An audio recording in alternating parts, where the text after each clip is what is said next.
चाणक्य ने अपने अनुभव और ज्ञान के आधार पर कई महत्वपूर्ण बातें अपनी नीति शास्त्र में लिखी हैं।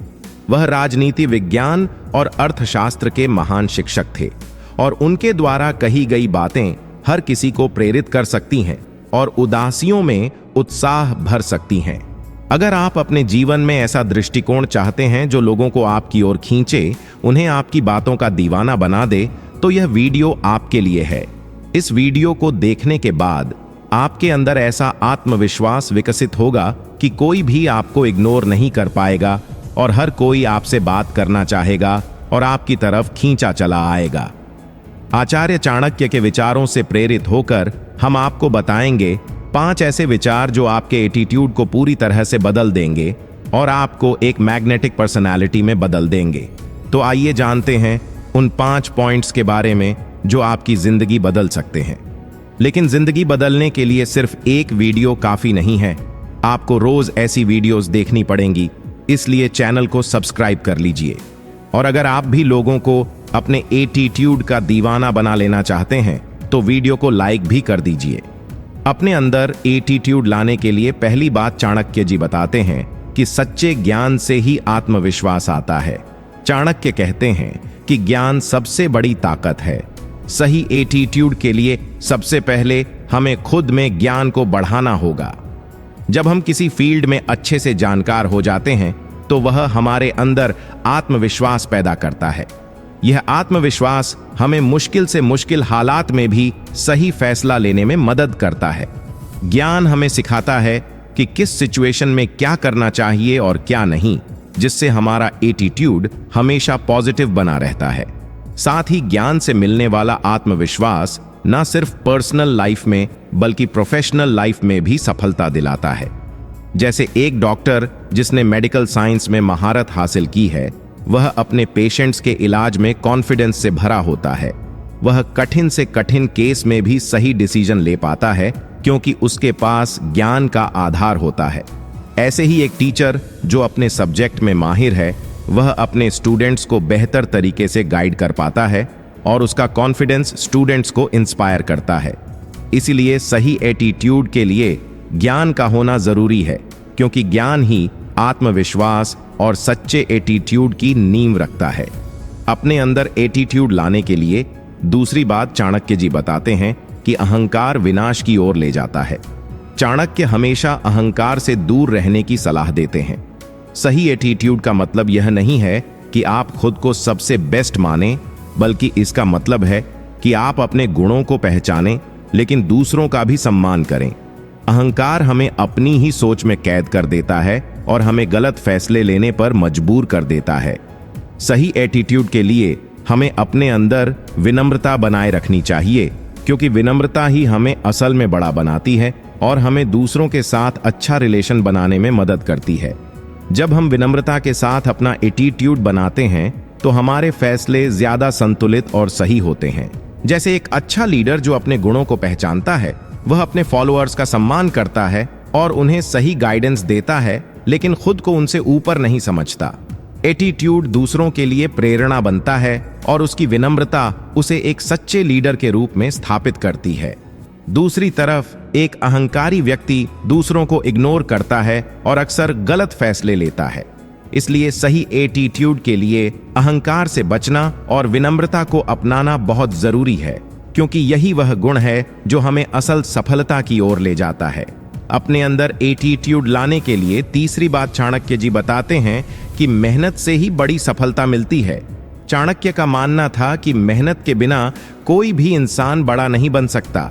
सही एटीट्यूड का मतलब है हर काम को पूरी मेहनत और दिल से करना, क्योंकि बिना मेहनत के कोई भी बड़ा लक्ष्य हासिल नहीं किया जा सकता। जब हम अपने काम में मेहनत करते हैं तो हमारी सोच भी पॉजिटिव होती है और हम हर मुश्किल का सामना करने के लिए तैयार रहते हैं। मेहनत से न सिर्फ हमारे काम में निपुणता आती है, बल्कि हमारा एटीट्यूड भी दूसरों के लिए प्रेरणा बनता है। मेहनत का महत्व सिर्फ पर्सनल लाइफ तक ही सीमित नहीं है, बल्कि यह समाज और देश की तरक्की के लिए भी जरूरी है। जैसे एक किसान जो दिन रात खेत में मेहनत करता है, वह अपनी फसल से न सिर्फ अपने परिवार का पेट भरता है, बल्कि पूरे देश के लिए भी अन्न पैदा करता है। उसकी मेहनत और डेडिकेशन उसे सफल बनाते हैं और उसका एटीट्यूड बाकी किसानों के लिए प्रेरणा का स्रोत बनता है। ऐसे ही एक बिजनेसमैन जो अपने काम में दिन रात मेहनत करता है, वह अपनी कंपनी को नई ऊंचाइयों पर ले जाता है। उसकी मेहनत और सही एटीट्यूड उसे बिजनेस वर्ल्ड में एक सफल और आदर्श इंसान बनाते हैं। इसलिए सही एटीट्यूड के लिए मेहनत करना बहुत जरूरी है, क्योंकि मेहनत ही हमें बड़ी सफलता दिलाती है। अपने अंदर एटीट्यूड लाने के लिए चौथी बात चाणक्य जी बताते हैं कि धैर्य ही सफलता की चाबी है। धैर्य बहुत जरूरी है, लेकिन कुछ मामलों में ज्यादा धैर्य दिखाने से काम खराब हो जाता है। चाणक्य के मुताबिक धैर्य के बिना कोई भी व्यक्ति सही एटीट्यूड नहीं रख सकता। धैर्य एक ऐसा गुण है जो हमें जीवन के हर मोड़ पर सही दिशा में ले जाता है। जब हम मुश्किल हालात का सामना करते हैं तो हमारा धैर्य ही हमें सिचुएशन को सही से समझने और सही फैसला लेने में मदद करता है। सही एटीट्यूड के लिए धैर्य का होना बहुत जरूरी है, क्योंकि जल्दबाजी में लिए गए फैसले अक्सर गलत साबित होते हैं। धैर्य का महत्व सिर्फ पर्सनल लाइफ में ही नहीं, बल्कि प्रोफेशनल और सोशल लाइफ में भी बहुत मायने रखता है।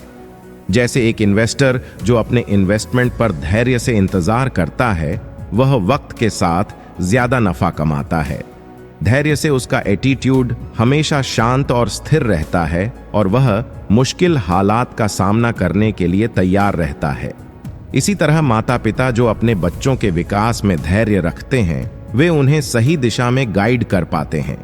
धैर्य न सिर्फ हमें सफलता दिलाता है, बल्कि हमें मानसिक और इमोशनल स्थिरता भी देता है। इसलिए जब भी आपको लगे कि आप किसी मुश्किल में हैं, तो धैर्य रखें, सही वक्त का इंतजार करें और अपने एटीट्यूड को पॉजिटिव बनाए रखें। धैर्य ही वह चाबी है जो आपको हर सिचुएशन में सफलता दिलाती है। अपने अंदर एटीट्यूड लाने के लिए पांचवी बात चाणक्य जी बताते हैं कि खुद पर काबू रखना सीखें। चाणक्य हमेशा आत्मसंयम पर जोर देते थे। आत्मसंयम का मतलब है अपनी भावनाओं, विचारों और कामों पर काबू रखना, ताकि हम हर सिचुएशन में सही डिसीजन ले सकें। सही एटीट्यूड के लिए हमें सबसे पहले अपने मन और इंद्रियों पर काबू पाना सीखना चाहिए। आत्मसंयम हमें मुश्किल हालात में भी शांत और स्थिर बनाए रखता है, जिससे हम सही दिशा में सोच सकते हैं और सही कदम उठा सकते हैं। आत्मसंयम का महत्व सिर्फ मुश्किल हालात का सामना करने में ही नहीं है, बल्कि यह हमें रोजमर्रा की जिंदगी में भी सही फैसले लेने में मदद करता है। जैसे एक व्यक्ति जो अपने गुस्से पर काबू रखता है, वह कठिन सिचुएशन में भी सही डिसीजन ले पाता है। उसकी आत्मसंयमित सोच उसे दूसरों के लिए एक आदर्श बनाती है और उसका एटीट्यूड हमेशा पॉजिटिव और इंस्पायरिंग रहता है। इसके विपरीत जो व्यक्ति अपनी भावनाओं पर काबू नहीं रख पाता, वह अक्सर गलत फैसले लेता है और उसे बाद में पछताना पड़ता है। आत्मसंयम हमें हमारी कमजोरियों पर काबू पाने में मदद करता है और हमें मजबूत बनाता है। इसलिए सही एटीट्यूड के लिए आत्मसंयम का होना बहुत जरूरी है। यह न सिर्फ हमें हमारे जीवन के लक्ष्यों की ओर बढ़ने में मदद करता है, बल्कि हमें एक बेहतर इंसान भी बनाता है। एक बार जल्दी से समझ लेते हैं कि हमने चाणक्य जी से एक सही एटीट्यूड लाने के लिए क्या सीखा, जो आपके एटीट्यूड को बेहतर बनाने में मदद करेंगे और आपके व्यक्तित्व को ऐसा बना देंगे कि लोग आपकी ओर आकर्षित हो जाएंगे। सबसे पहले सच्चे ज्ञान से आत्मविश्वास आता है, जो सही फैसले लेने और किसी भी मुश्किल स्थिति का सामना करने में आपकी मदद करता है। दूसरा, अहंकार से बचना जरूरी है, क्योंकि विनम्रता ही आपको असल में बड़ा बनाती है और दूसरों के साथ आपके रिश्तों को मजबूत करती है। तीसरा, मेहनत का महत्व बताते हुए चाणक्य कहते हैं कि बिना मेहनत के कोई भी बड़ा लक्ष्य हासिल नहीं किया जा सकता। चौथा, धैर्य को सफलता की चाबी माना गया है, क्योंकि धैर्य ही हमें सही समय पर सही निर्णय लेने की क्षमता देता है। और आखिर में खुद पर काबू रखना, यानी आत्मसंयम, जो हर स्थिति में आपको शांत और स्थिर बनाए रखता है, जिससे आप हमेशा सही दिशा में आगे बढ़ सकते हैं। इन सिद्धांतों को अपनाकर आप न केवल अपने जीवन में सकारात्मक बदलाव ला सकते हैं, बल्कि एक ऐसा एटीट्यूड भी विकसित कर सकते हैं जिससे लोग आपकी ओर खींचे चले आएंगे और आपकी उपस्थिति को कभी भी नजरअंदाज नहीं कर पाएंगे। लेकिन आप हमारे चैनल को नजरअंदाज ना करें और फटाफट सब्सक्राइब कर लें। जाने से पहले वीडियो को लाइक करने के बाद इस वीडियो को अपने सभी दोस्तों के साथ शेयर भी करें। दोस्तों, कौन नहीं चाहता कि इस समाज में उसकी इज्जत हो, उसका मान सम्मान हो, उसकी प्रतिष्ठा हो। इसके लिए लोग क्या कुछ नहीं करते, लेकिन जब उन्हें समाज में इज्जत नहीं मिलती तो वे दुखी हो जाते हैं। आचार्य चाणक्य कहते हैं कि यह समाज आपकी इज्जत नहीं करेगा, इस समाज से आपको अपनी इज्जत करवानी पड़ती है। आज इस वीडियो में हम जानेंगे समाज में अपनी इज्जत बढ़ाने के लिए चाणक्य द्वारा बताए गए गुप्त नियम, जिसको अपनाने के बाद आज से सभी लोग आपसे इज्जत से बात करेंगे और सम्मान भी करेंगे।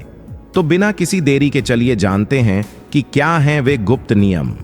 दोस्तों, वीडियो में आगे बढ़ने से पहले आपसे निवेदन है कि वीडियो को लाइक करके चैनल को सब्सक्राइब जरूर कर लें और कमेंट में बताएं कि आप वीडियो कहां से देख रहे हैं। पहला नियम, आचार्य चाणक्य कहते हैं कि बेढंग तरीके से रहने वाले व्यक्ति को लोग कभी भी इज्जत नहीं देते। यानी कि जो लोग साफ सुथरे और फिट रहते हैं, अच्छे कपड़े पहनते हैं, उन्हें ही लोग अलग नजरिए से देखते हैं और उनकी इज्जत भी करते हैं, चाहे वह अमीर हो या गरीब। इसलिए सबसे पहले अपने व्यक्तित्व में सुधार लाने की कोशिश करें। हमेशा साफ सुथरे रहें, नहाएं धोएं, अच्छे कपड़े पहनें और दाढ़ी मूंछों को सेट करके रखें, क्योंकि सबसे पहली चीज आपकी पर्सनैलिटी होती है, आपका दिखावा ही होता है। आप चाहे कितने भी ज्ञानी क्यों ना हो, कितना भी अमीर क्यों ना हो, अगर आप साफ सुथरे नहीं रहते तो लोग आपको इग्नोर करना ही बेहतर समझते हैं और कोई आपकी रिस्पेक्ट भी नहीं करेगा। दूसरा नियम, किसी से भी डरे नहीं। दोस्तों, अगर आप सोच रहे हैं कि लोगों के बीच में अपनी इज्जत कैसे बढ़ाएं, तो आज से ही डरना छोड़ दें। आपको भगवान श्री कृष्ण जी की उस भगवत गीता की वाणी पर ध्यान देना होगा, जब उन्होंने कहा था कि कोई आपको मार नहीं सकता, कोई आपका कुछ बिगाड़ भी नहीं सकता जब तक मैं नहीं चाहता। बस आप कभी कोई गलत कार्य न करें, आपको भी ठीक ऐसे ही करना है। आपको समाज को दिखाना है कि आपके अंदर किसी भी चीज को लेकर ख्वाब नहीं है। आप सत्य और न्याय के लिए हमेशा सच बोलने को तैयार हैं। दोस्तों, अगर आप खुद को मजबूत दिखाओगे तो अपने आप को ज्यादा सम्मान दिलवा पाओगे, क्योंकि निडर लोगों को लोग खुद ही सम्मान करते हैं। सम्मान एक ऐसी चीज है जो मांगने से नहीं मिलता, उसके लिए हमें उस योग्य बनना पड़ता है। तीसरा नियम, हर समय उपलब्ध रहना छोड़ दो। दोस्तों, आपने एक बात तो जरूर सुनी होगी कि किसी भी जगह पर बार बार जाने से या फिर किसी के लिए भी तुरंत हाजिर हो जाने से आदमी अपनी वैल्यू खुद कम करता है। ऐसे करने से लोग आपको ज्यादा महत्व नहीं देते, क्योंकि उनके अंदर यह सोच होती है कि अरे, इसे तो हम जब चाहे कभी भी बुला सकते हैं, या फिर उसे बुलाने की जरूरत ही नहीं है क्योंकि यह तो हर समय हाजिर रहता है। और लोग ऐसे भी सोचते हैं कि वह तो अपने आप ही आ जाएगा, उसे बुलाने की कोई जरूरत नहीं है। मतलब ऐसी स्थिति में आपका कोई कार्यशैली नहीं रहता।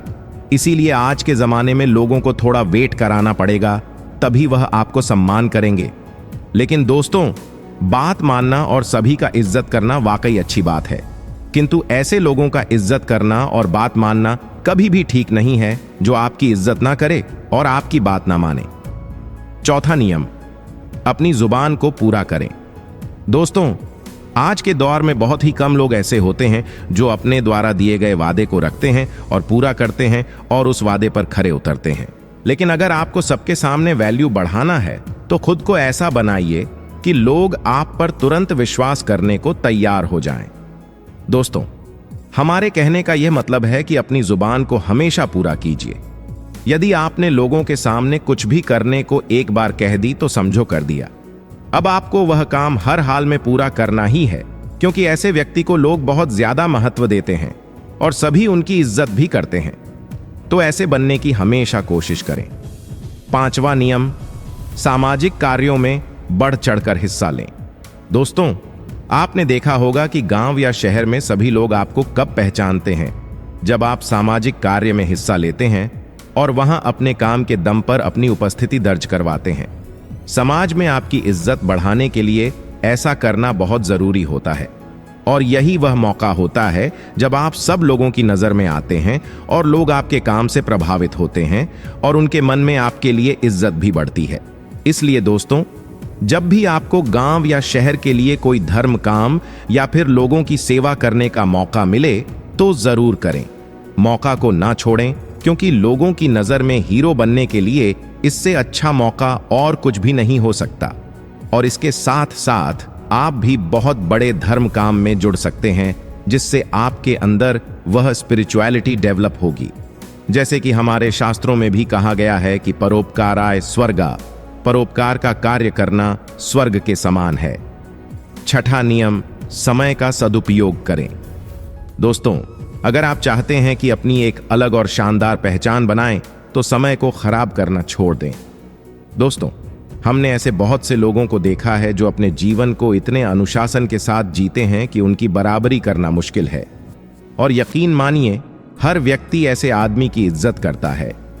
अगर आप अपने समय को यूं ही बकवास के काम में खराब कर देते हैं तो कोई भी आपको पसंद नहीं करेगा और सब आपके बारे में ताने ही मारेंगे। इसलिए खाली समय में भी कोई ऐसा काम करें जिससे आपके नहीं तो कम से कम किसी दूसरों को लाभ तो हो ही जाएगा। जो व्यक्ति अपने कार्य को खत्म करने के बाद खाली समय में बेकार ना बैठकर दूसरों की मदद करता है, वह एक मनुष्य नहीं, वह भगवान है।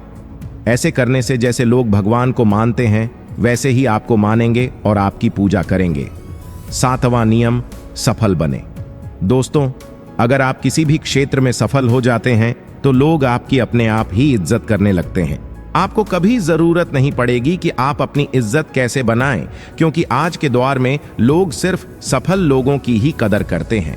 आप चाहे कितना भी पढ़े लिखे क्यों ना हो, अगर आप अपने जीवन में सफल नहीं हैं, आपके पास कोई जॉब नहीं है या आपका कोई सफल बिजनेस नहीं है, तो लोग आपको पूछने तक भी नहीं आएंगे। इसलिए जितने भी युवा हैं, वह सबसे पहले अपने करियर पर ध्यान दें। अगर आप सफल होंगे तो लोग अपने आप ही इज्जत करेंगे। आठवां नियम, दूसरों से ज्यादा जानकारी हासिल करें। दोस्तों, अगर आप अपने मोहल्ले में या गांव में सबसे ज्यादा सम्मान पाना चाहते हैं तो आपको अन्य लोगों की तुलना में ज्यादा ज्ञान हासिल करना होगा। आपको अपने आप को हर समय अपडेट रखना होगा, ताकि जब आप बोलें तो सभी लोग ध्यान लगाकर आपकी बात सुनें। इसके लिए आप किसी भी किताब पढ़ सकते हैं या फिर टीवी पर न्यूज़ वगैरह देख सकते हैं। दोस्तों, जो व्यक्ति जितना ज्यादा ज्ञानी होता है, उसे लोग उतना ही ज्यादा पसंद करते हैं और उसकी उतनी ही ज्यादा इज्जत भी करते हैं। इसलिए सदियों से लोग ज्ञानी व्यक्तियों की पूजा करते हैं। नौवां नियम, किसी के भी खिलाफ या फिर सामने बुरा बोलना बंद करें। दोस्तों, अगर आप किसी के भी सामने उसकी बुराई करते हैं तो यकीन मानिए, वह इंसान कभी भी आपके पीठ पीछे आपकी तारीफ नहीं करेगा। आपको समझने की जरूरत है कि आज के समय में लोग सिर्फ आपकी बुराई ही देखते हैं और अच्छे को नजरअंदाज कर देते हैं। 15वां नियम, सबके साथ प्यार से रहे। दोस्तों, इज्जत उसी व्यक्ति की होती है जो खुद दूसरों की इज्जत करता है। अगर आप सबके साथ लड़ाई झगड़ा करते हैं तो समाज में आपकी छवि खराब होगी और कोई भी आपका सम्मान नहीं करेगा। अच्छा व्यवहार एक बहुत बड़ी चीज होती है जो एक अनपढ़ और गरीब व्यक्ति को भी इज्जत दिलवा सकता है। चाहे कोई छोटा हो या फिर बड़ा, सबके साथ प्रेम से बात करें। बातचीत के दौरान जब भी समय बिताएं, हंसते मुस्कुराते रहें। इस तरह से हर व्यक्ति आपके व्यवहार से प्रभावित होकर आपकी इज्जत जरूर करेगा। दोस्तों, वीडियो अच्छा लगा हो तो शेयर, सब्सक्राइब और लाइक जरूर करें। फिर मिलेंगे अगले वीडियो में। दोस्तों, हर व्यक्ति जीवन में सच्चा और समझदार जीवन साथी चाहता है। हर किसी को अपने पार्टनर से अलग उम्मीद होती है। अक्सर लोग उम्मीदों पर खरे उतरने वाले का हाथ जीवन भर के लिए थाम लेते हैं। चाणक्य ने नीति शास्त्र में बताया है कि किस तरह की स्त्री से शादी करने पर पुरुष का जीवन धन्य हो जाता है।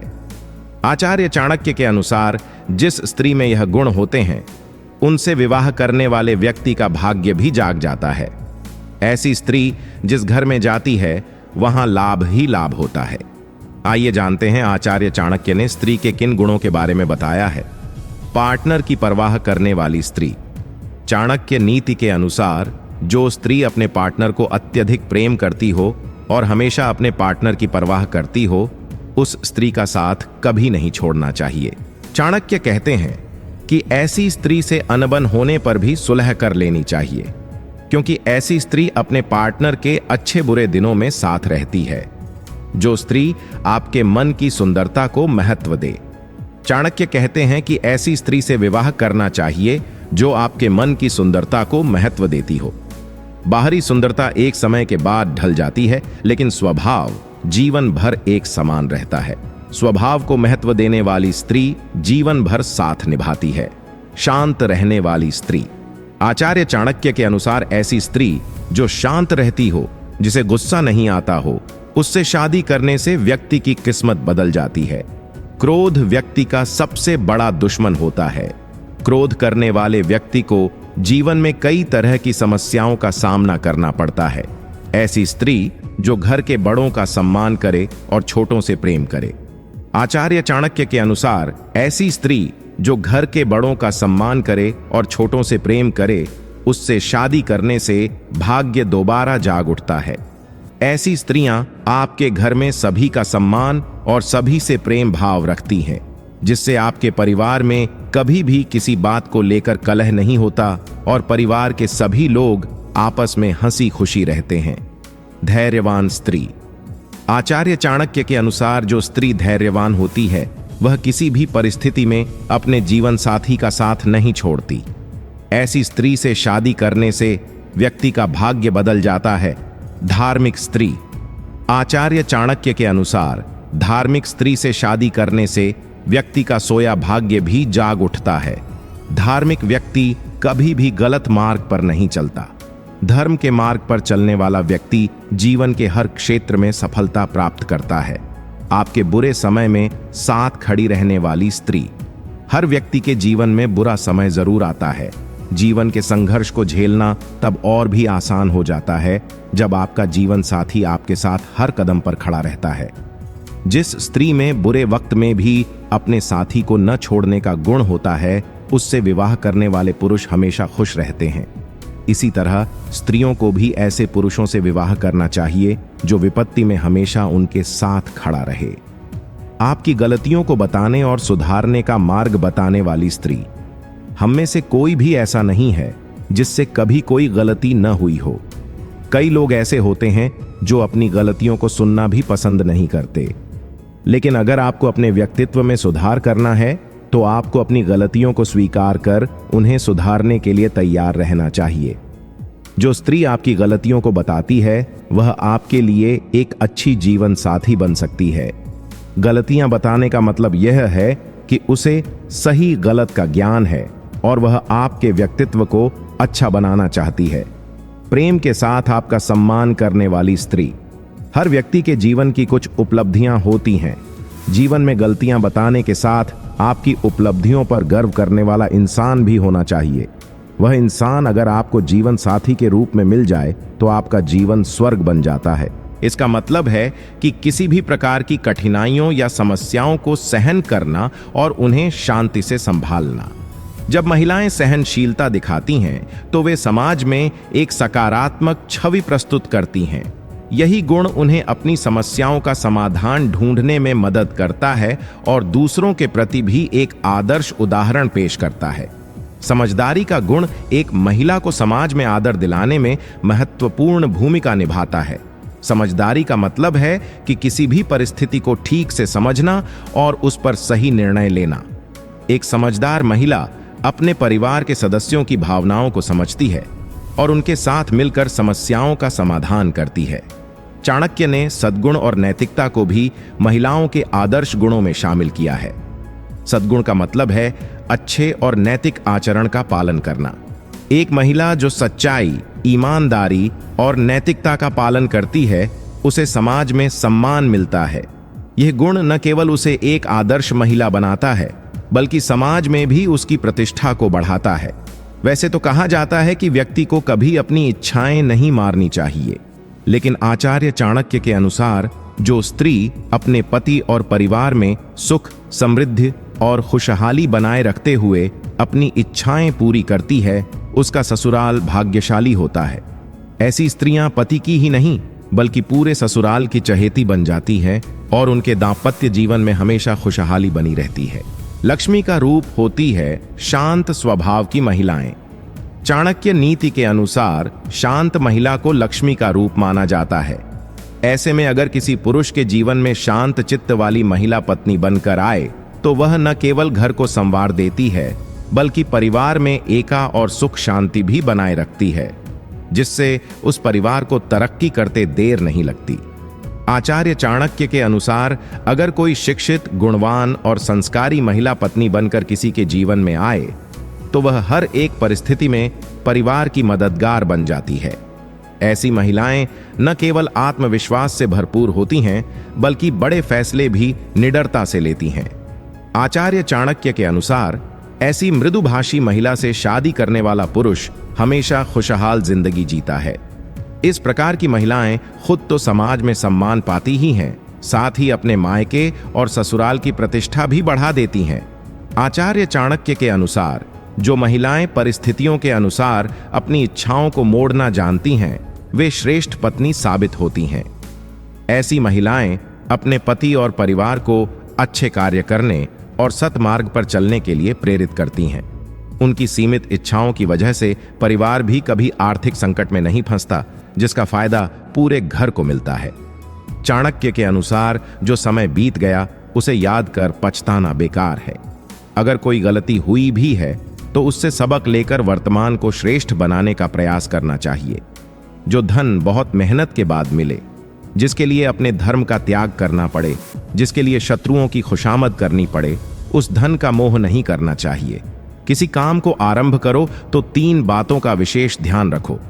पहला, कि यह तुम क्यों करना चाहते हो। दूसरा, इस काम का क्या नतीजा होगा। और तीसरा, क्या इसमें आपको सफलता मिलेगी। सांप अगर विषैला नहीं है तो भी उसे फुफकार नहीं छोड़ना चाहिए, क्योंकि अगर उसने स्वयं को विषहीन सिद्ध कर दिया तो उसके प्राण संकट में पड़ जाएंगे। इसी तरह व्यक्ति को भी किसी को हानि नहीं पहुंचानी चाहिए, पर अगर कोई कमजोर समझकर आप पर हावी होने की कोशिश करे तो उसे यह एहसास दिला देना चाहिए कि आप सजग हैं और किंचित क्रोध या विरोध का प्रदर्शन कर देना चाहिए। किसी वस्तु की सुगंध को फैलाने के लिए ठंडी बयार की जरूरत होती है। उसी तरह व्यक्ति के गुण या योग्यता भी मुंह से कहने की आवश्यकता नहीं, वह स्वतः ही प्रसारित होते हैं सुगंध के समान। जिस तरह सुगंध को दबाकर नहीं रखा जा सकता, उसी तरह अच्छे गुण भी दबकर नहीं रह सकते। ख्याति की मीठी बयार उसे मिल ही जाती है। किसी के अधीन रहने से ज्यादा कष्टदायक दूसरे के घर में रहना है। जो मित्र सामने मीठी बातें करता है और पीठ पीछे आपके काम बिगाड़ने में लगा रहता है, ऐसे मित्रों को त्यागने में ही भलाई है।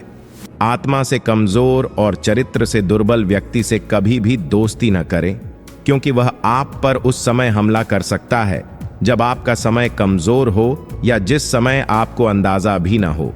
हजारों पशुओं के बीच भी बछड़ा अपनी माता के पास ही आ जाता है, वैसे ही आपके कर्मों के फल भी इस जगत में मौजूद होते हैं, जिसे आपको ढूंढना नहीं होता। वह बछड़े के समान पास आ ही जाता है। अतः चाणक्य सदैव अच्छे कर्म की सलाह देते हैं। चाणक्य कहते हैं कि जिस व्यक्ति के पास अपार धन संपत्ति है, उस व्यक्ति को ही आजकल के युग में सबसे ज्यादा विद्वान और सम्मानित माना जाता है। यानी कि कलयुग में पैसा सबसे बड़ी चीज है। अपने चारों ओर जरा देखिए, जिस व्यक्ति के पास धन होता है तो उसके नाम न केवल शोहरत होती है, बल्कि उसे विद्वान होने का प्रमाण अपने आप मिल जाता है। उसे खुद को विद्वान साबित करने की जरूरत नहीं होती, क्योंकि लोगों का नजरिया उसे देखने और समझने का अलग ही होता है। वहीं दूसरी तरफ अगर व्यक्ति गरीब है और अपनी जरूरतें पूरी करने में भी सक्षम नहीं है, तो विद्वान तो दूर की बात है, उस व्यक्ति को लोग हीन नजरों से देखने लगते हैं। यहां तक कि समाज में उस व्यक्ति को कोई सम्मान नहीं मिलता। यानी कि आजकल की भागती दौड़ती जिंदगी में सभी को सबसे ज्यादा प्रिय पैसा है। इस पैसे के दम पर उसे जीवन की वह सभी चीजें आसानी से मिल जाती हैं जिसे वह पाना चाहता है। घर की विवाहिता नारी से ही घर बनता है, लेकिन नारी होना काफी नहीं, उसमें नारीत्व और मातृत्व का गुण भी होना जरूरी है। पति के प्रति प्रेम भाव भी होना अनिवार्य है। आचार्य चाणक्य अपने नीति शास्त्र में बहुत सी ऐसी बातों का जिक्र करते हैं जो व्यक्ति के जीवन में बहुत काम आती हैं। जीवन में सफलता पाने के लिए या फिर पति पत्नी के रिश्तों में मिठास बनाए रखने के लिए इन नीतियों का पालन किया जा सकता है। चाणक्य नीति में धन कमाने से लेकर गरीबी दूर करने तक के लिए कई उल्लेख किए गए हैं। इसी तरह चाणक्य ने अपनी नीति शास्त्र में बताया है कि व्यक्ति के अंदर किन गुणों के होने पर वह अमीर बन सकता है। जिन लोगों में यह गुण होते हैं वे आज नहीं तो कल अमीरों की गिनती में शामिल होंगे और दुनिया में खूब नाम कमाएंगे। चाणक्य कहते हैं कि प्रकृति ने हमारे शरीर को 5 तत्वों से बनाया, लेकिन कलयुग के इंसानों ने उसमें एक तत्व और अधिक कर दिया है और वह है पैसा। सब चीजें पैसे से नहीं खरीदी जा सकती, लेकिन पैसों से बहुत कुछ खरीदा जा सकता है। आज के समय में पैसा कमाना जितना मुश्किल नहीं है, उससे भी ज्यादा मुश्किल है पैसों को संभाल कर रखना। इस दुनिया में बहुत लोग ऐसे होते हैं जिनके पास कुछ पैसा क्या आ जाता है, वे लोग घमंड में हो जाते हैं। वे लोग पैसों के नियम को जानते ही नहीं हैं। आपने ध्यान दिया होगा कि सरस्वती की तस्वीर हमेशा बैठी होती है और लक्ष्मी की तस्वीर खड़ी होती है। सरस्वती यह कहती है कि मैं जल्दी आऊंगी नहीं, और यदि मैं आ गई तो मैं वापस जाऊंगी नहीं, क्योंकि ज्ञान इतनी आसानी से अर्जित नहीं किया जा सकता। और यदि हमने एक बार किसी ज्ञान को अर्जित कर लिया तो वह ज्ञान हमसे कोई छीन नहीं सकता। लेकिन लक्ष्मी का यह नियम होता है कि वह जल्दी आ भी जाती है तो जल्दी चली भी जाती है। यदि किसी इंसान को उसे सही तरीके से रखना नहीं आया तो वह बहुत जल्दी उस घर से निकल जाती है। आज की इस कहानी के अंदर मैं आप लोगों को 6 ऐसे खर्च बताऊंगा जिन्हें आपको आज और अभी से ही बंद कर देना चाहिए। तभी आप पैसों के सही नियम को समझ पाएंगे। आप कितना कमाते हैं यह जरूरी नहीं है। आप जितना भी कमाते हैं उसमें से आप अपना खर्च इन 6 जगहों पर कम कर दो। धीरे धीरे आपके घर में धन रुकना शुरू हो जाएगा। आपको खुद लगेगा कि सच में हमारे घर में पैसा रुकना शुरू हो गया है। और अमीर बनने का सबसे पहला रास्ता यही होता है कि अपने खर्च को कम कर दो और ज्यादा पैसा कमाने का तरीका ढूंढो।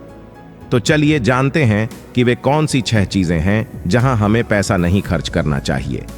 तो चलिए वीडियो शुरू करते हैं। उससे पहले वीडियो को लाइक करके ला इंस्पायर्ड चैनल को सब्सक्राइब करें और कमेंट में यह बताएं कि आप वीडियो कहां से देख रहे हैं। सबसे पहला खर्च है दिखावे का खर्च। आपके अगल बगल में किसी ने महंगी कार ले ली तो अब आपके मन में जलन होने लगती है कि मुझे भी जल्दी कार लेनी है, और यही दिखावे का खर्च आपको पूरी उम्र गरीब बनाकर रखता है। दोस्तों, हम में से ऐसे बहुत से लोग होते हैं जो सिर्फ दिखावे के चक्कर में ही बहुत सारा ऐसा सामान उठा लाते हैं जैसे कि दूसरों के सामने अपना रुतबा अधिक हो सके। कार ले लेना, महंगे जेवर ले लेना, महंगा मोबाइल ले लेना, या फिर ऐसी कोई महंगी चीज खरीद लेना जिसकी हमें हमारी जिंदगी में कोई जरूरत भी नहीं होती। और जब उन्हें कोई समझाता है तो कहते हैं हम किसी से कम हैं क्या। वे लोग यह नहीं समझते हैं कि इससे हमारा सिर्फ नुकसान होता है, ना कि कुछ फायदा। यदि आपको सच में अमीरी के रास्ते पर चलना है तो ये सारे खर्चे सबसे पहले आपको बंद करना होंगे और वही पैसा कहीं इन्वेस्ट करना सीखना होगा।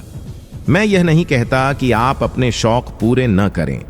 मेरे कहने का मतलब यह है कि जिस चीज की आपको जरूरत है बस वही लें।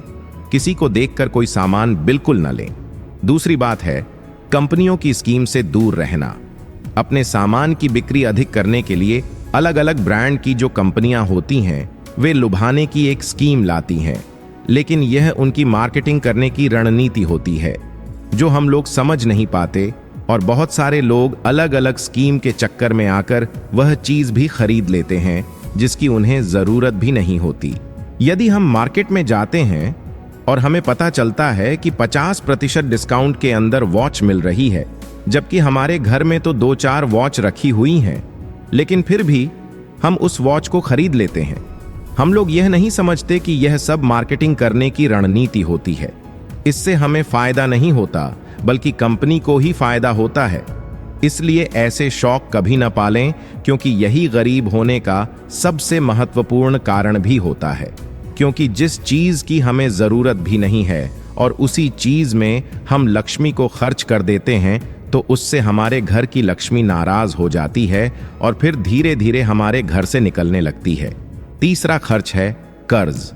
आज के समय में ज्यादातर लोग कर्ज लेकर महंगी महंगी चीजें खरीद लेते हैं, जैसे कि कार, बंगला, मोबाइल, और फिर उसका पैसा भरते रहते हैं। जैसे कि आजकल हम लोग क्रेडिट कार्ड का इस्तेमाल करते हैं। क्रेडिट कार्ड हमें पैसे खर्च करने के लिए कहता है, जो पैसा हमारे पास है या फिर जो पैसा हमारे पास आने वाला है, और उस पैसे को हम खर्च कर देते हैं। तो जरा सोचिए कि हम अमीर कैसे बन पाएंगे। जो पैसा हमारे पास आया ही नहीं, उस पैसे को भी हम खर्च कर देते हैं और हम अमीर बनने के बारे में सोचते हैं, अमीर बनने की वीडियो देखते हैं, लेकिन उन बातों का पालन नहीं करते। और बहुत लोग तो ऐसे भी होते हैं जो लोन लेकर जमीन खरीद लेते हैं और यह सोचते हैं कि जब हमें इसमें फायदा होगा तो हम लोन वापस कर देंगे। लेकिन वे लोग यह नहीं समझते कि जितना हमें इसमें फायदा होगा, उससे ज्यादा हमें लोन का ब्याज भरना होगा। तो दोस्तों, ऐसा काम कभी ना करें। कर्ज लेकर कोई भी चीज ना खरीदें। चौथी और सबसे अच्छी बात यह है कि आप अपने पैसों को कैश में रखकर ही खर्च करें। कभी भी मोबाइल फोन के किसी भी ऐप का उपयोग करके पैसा खर्च न करें। आपको शायद पता नहीं होगा कि जब आप कोई भी सामान खरीदते हैं और फिर फोन से पेमेंट करते हैं, तो आपको आपके पैसे खर्च होने का ज्यादा तकलीफ नहीं होती, क्योंकि वह पैसा आपके जेब से नहीं जा रहा होता। लेकिन वहीं पर यदि आप अपने जेब से पैसा निकालकर खर्च करते हैं, तो आपको महसूस होता है कि यार, पैसा खर्च हो रहा है। अगर आपको यकीन न हो तो आप ऐसा करके देखना। एक दिन किसी भी सामान का पैसा अपने फोन से पे करना, जिससे आपको ज्यादा महसूस नहीं होगा कि आपका पैसा खर्च हो रहा है। लेकिन जिस दिन आप अपने जेब से पैसा निकाल कर दोगे, तो उस दिन आपको जरूर लगेगा कि यार, पैसा जेब से जा रहा है, मेरा पैसा खर्च हो रहा है, ज्यादा पैसा खर्च हो रहा है। पांचवी बात है अपनी भावनाओं पर काबू रखना। अगर आपको कोई चीज पसंद आ रही है और आप उसे खरीदना चाहते हैं, तो सबसे पहले यह देख लें कि वाकई क्या इस चीज की आपको जरूरत है, क्योंकि बहुत से लोग कोई चीज पसंद आने पर उसे तुरंत खरीद लेते हैं। कई बार तो ऐसा भी होता है कि कोई स्कीम वाले आते हैं जो हमें लुभाने वाली चीजें लेकर आते हैं और हमें वह चीज पसंद आ जाती है और हम उसे तुरंत खरीद लेते हैं। तो हमें ऐसी चीजों को लेने से बचना चाहिए। हमें ऐसी चीजें नहीं लेनी चाहिए, बल्कि हमें सिर्फ ऐसी ही चीजें लेनी चाहिए जिनकी हमें जरूरत हो। छठी और आखिरी बात यह है कि कभी भी कोई भी शौक न पालें। आपको शायद इस बात का पता होगा कि हमारी दुनिया में महंगाई का सबसे महत्वपूर्ण कारण शौक है। आज के समय में नॉर्मल 10,000 का फोन आ रहा है और वहीं पर 2 लाख का भी फोन आ रहा है। दोनों में फर्क इतना है कि किसी को 10,000 का फोन रखने का शौक है तो किसी को 2 लाख का रखने का शौक है। हाँ, यहां पर आदमी की अमीरी भी दर्शाती है, क्योंकि अमीर महंगा फोन रखेगा तो लगेगा कि वह अमीर है। तो यह शौक ही तो हुआ। शौक है तभी तो उसने महंगा फोन रखा।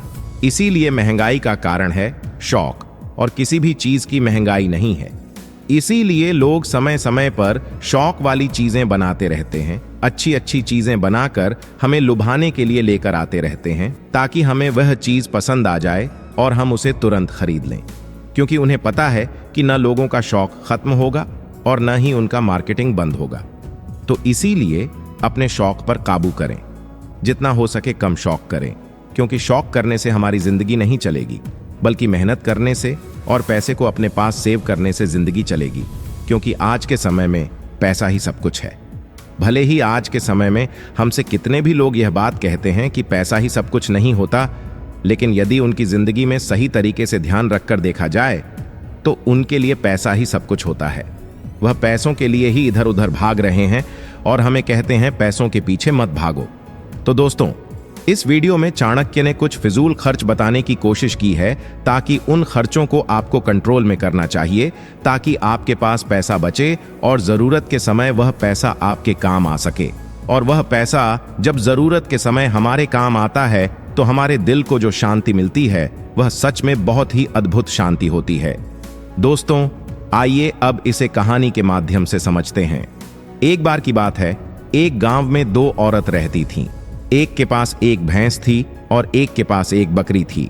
जिसके पास भैंस थी वह औरत सही तरीके से किसी भी चीज को संभाल कर रखना नहीं जानती थी। उसकी भैंस दूध तो बहुत देती थी, लेकिन उसने दूध की कीमत जानी ही नहीं और वह दूध घर की बिल्ली को पिला देती थी। उस दूध को ऐसे ही खर्च कर देती थी।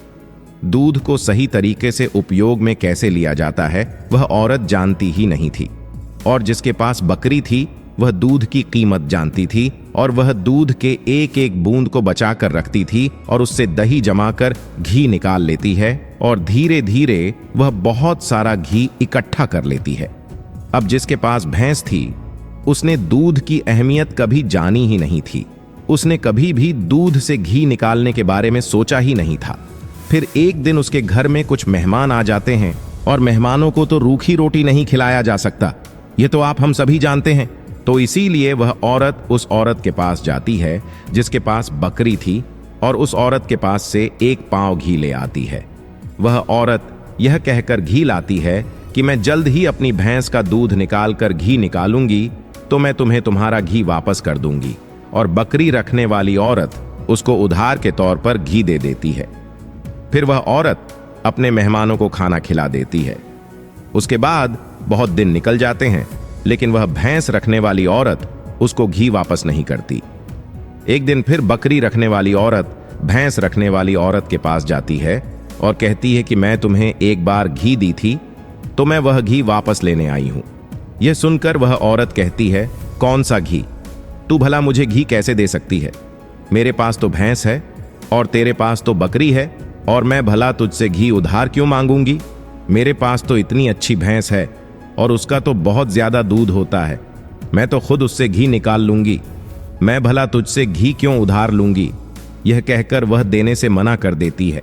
फिर बकरी रखने वाली औरत वापस आ जाती है, क्योंकि उसको यह पता था कि कोई भी अब मेरी बात पर विश्वास नहीं करेगा, क्योंकि उसके पास तो भैंस है। लेकिन फिर भी उसने कई लोगों से बोली, पर इस बात को कोई मानने को तैयार ही नहीं था। सबका जवाब एक सा था कि भला भैंस रखने वाला इंसान बकरी रखने वाले से घी उधार क्यों लेगा? यह बात कोई भी मानने को तैयार नहीं था। उसी गांव के बाहर एक गुरु रहते थे। फिर वह बकरी रखने वाली औरत उस गुरु के पास जाती है और उन्हें अपनी सारी समस्याएं बताती है। उसके बाद उस गुरु ने भैंस रखने वाली औरत को बुलवाया और फिर वह औरत भी उस गुरु के पास पहुंच जाती है और वह भी अपनी बात बताते हुए कहती है कि गुरुदेव, यह झूठ बोल रही है, मेरे पास तो भैंस है और भला मैं इससे घी क्यों लूंगी? अब उस गुरु को इसका फैसला करना था कि क्या सच में भैंस रखने वाली औरत बकरी रखने वाली औरत से घी उधार ली है या नहीं, क्योंकि बकरी का दूध तो बहुत कम होता है और भैंस का तो बहुत ज्यादा होता है। तो क्या जरूरत हो गई कि एक भैंस वाली को बकरी वाली से घी उधार लेना हुआ? अब गुरु बहुत देर सोचते हैं और उसके बाद दोनों औरतों को अपने पास बुलाकर एक एक लोटा पानी देते हुए कहते हैं कि यह पानी लेकर जाओ और दोनों ही अच्छे से हाथ पैर धोकर आओ। अब एक लोटा पानी देखकर भैंस रखने वाली औरत कहती है कि गुरुदेव, सिर्फ एक लोटा पानी से हाथ पैर कैसे धो पाऊंगी? लेकिन बकरी रखने वाली औरत उस लोटे को लेकर चली जाती है और वह अच्छे से अपने हाथ पैर धोती है और उसके बाद भी वह लोटे के अंदर कुछ पानी बचा भी लाती है और वापस गुरु के पास आ जाती है। लेकिन वह भैंस रखने वाली औरत लोटा लेकर जाती है और उसने तो सिर्फ अपना हाथ धोया और उस लोटे को खाली करके वापस ले आती है। जैसे ही वापस लाकर दोनों लोटे रखे जाते हैं, तभी वह गुरु कहते हैं कि भैंस रखने वाली औरत ने बकरी रखने वाली औरत से घी ली थी और उसे घी वापस करना चाहिए। अब जो गांव के लोग पास में बैठे थे उन्होंने कहा, गुरुदेव, इससे कैसे साबित हो सकता है कि भैंस रखने वाली औरत ने बकरी रखने वाली औरत से घी उधार ली है? उसके बाद वह गुरु कहते हैं कि जरा इन लोटों पर ध्यान दो। इस औरत ने लोटे में इतना पानी बचा भी लिया और हाथ पैर मुंह सब धो लिए। यह होती है किसी भी चीज की अहमियत को समझना। और दूसरी औरत ने सिर्फ मुंह धोकर ही लोटे का सारा पानी खत्म कर दिया, क्योंकि उसको इस पानी की कीमत नहीं पता थी। और जिस चीज की हमको कोई कदर नहीं होती, वह भले ही हमारे पास कितनी भी हो, वह नष्ट हो ही जाती है, वह खत्म हो ही जाती है। और यदि हमारे पास कोई भी चीज कम है और यदि हम उसको सही तरीके से इस्तेमाल में लेते हैं और उसकी कीमत को जानते हैं तो जरूर उससे हम फायदा ले सकते हैं। जैसे कि बकरी रखने वाली औरत ने दूध बचाकर उससे मक्खन निकाला और उससे घी बनाई, और भैंस रखने वाली औरत को दूध की कदर नहीं थी, इसीलिए इतना दूध होने के बावजूद भी उसके घर में मेहमानों के लिए घी नहीं था। यह बात सत्य है। उसके बाद भैंस रखने वाली औरत उस गुरु के चरणों में गिर जाती है और कहती है, महाराज मुझे क्षमा कर दीजिए, मैं अभी घर जाकर उसको घी वापस दे दूंगी। उसके बाद वह गुरु कहते हैं कि बूंद बूंद से सागर भरता है। हमारे पूर्वजों ने यह कहावत यूं ही नहीं बनाई। हमारी छोटी छोटी बचत हमारे भविष्य में एक महान लाभ बनकर हमें मिलती है, और यह बात बहुत ही कम लोग जान पाते हैं। और यही बात हमारे घर में लक्ष्मी पर लागू होती है। यदि हम लक्ष्मी को बचाएंगे तो वही लक्ष्मी हमें भविष्य में अधिक लाभ बनकर मिलेगी। तो दोस्तों, उम्मीद है कि कहानी तो आपको समझ में आ गई होगी।